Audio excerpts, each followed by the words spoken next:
seen that. But even with all of that, the police decided to find that his murder was justified. Our family is filing a federal U.S. attorney civil rights action against the police and the police department. It hasn't been filed yet, but it will be filed shortly. As you know, we have hired Ben Crump and Devin Jacob as our family attorneys. I'm going to make a statement. It might be controversial or maybe not. I'm telling you his story because I want you to know that I, as a Black and Latino woman, believe that if Christian was white, he would be still alive today. And I'm going to say that again. Okay? I believe that's the truth. I believe that those police in that community, it is only 1% Asian, and that might sound odd to us because we live in New York and that's not what it is here, but in that community in Stroudsburg, it is only 1% Asian. When they saw my nephew on that overpass, they did not see themselves in him. They saw an other, they saw a foreigner, and they did not give him any help. They did not give him what they would have given someone who looked like them. They did not see themselves in him. And we have to talk about the disparate treatment that the police give to certain races. And that is the truth. And maybe we don't think it happens to the Asian community, but it does, and we don't talk about it. And the other thing that happens is that they expect the model myth minority that we're going to stay quiet. We're not. We're here to tell you that we are standing with you, and we will not remain silent about all of these actions of injustice and hate against the Asian community and against justice for my nephew. Sorry, I went off script a little bit. Thank you. It is a controversial statement, but I'm going to make another one, and I'm going to make it because I am a Black and Latino woman, and I can make it. Honestly, if he was a Black teenager that was killed, his story would be all over the news continuously, but it's not. And you have to ask why.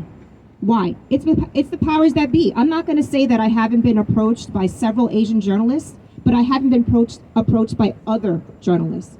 So if we only have less than 1%, and I'm just throwing out a number, I don't know what it is, but let's say if it's less than 1% Asian journalists universally, what power do they have to go to their producers and say, this is a story, that the Asian hate epidemic is a story?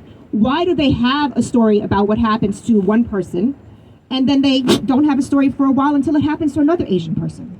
You have to ask your question, why? We need more power. You need more power. And what is the power about? The power is about unity against the injustice. If you look at my family is Black, my son-in-law is white, Latino, and Asian. It's kind of a symbol of what unity should look like. So exactly what they said today, what does community look like? What is the answer? This is what community looks like.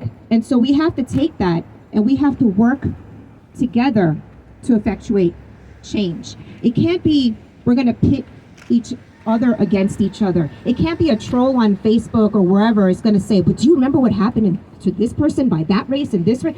You know what? Things happen. I'm not going to say any race is perfect.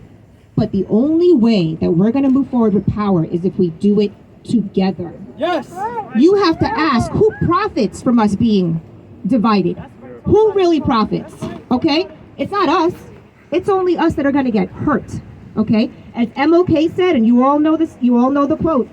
I'm just going to scroll back down. I don't want to miss it.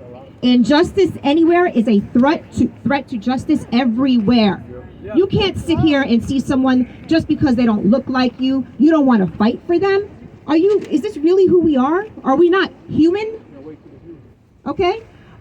I put it on you guys. I put it on the youth to do this. I might be too old to get into this fight. I'm 51 years old. But you guys have the voices. You have the voices to go out there and ask those questions. You have the voices to ask your elected officials, why do they dump the mentally deranged homeless in certain communities and not in other communities? I don't see them in my community. Maybe I'm in an affluent community and that's why I don't see it. You have to ask why. Why are they putting them there so that you have to now take self-defense courses to be afraid of what could happen to you? Those are questions that you have to ask them. Where is the funding going? Why is it not coming to your communities?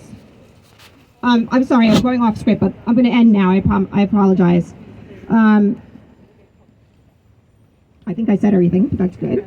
So lastly, this is my husband, he's, without unity, our communities individually will never have enough power separately.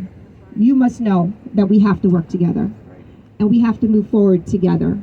So it is about unity, Black, white, Asian, Latino, Indigenous unity. Thank you very much for having me, and I appreciate your time.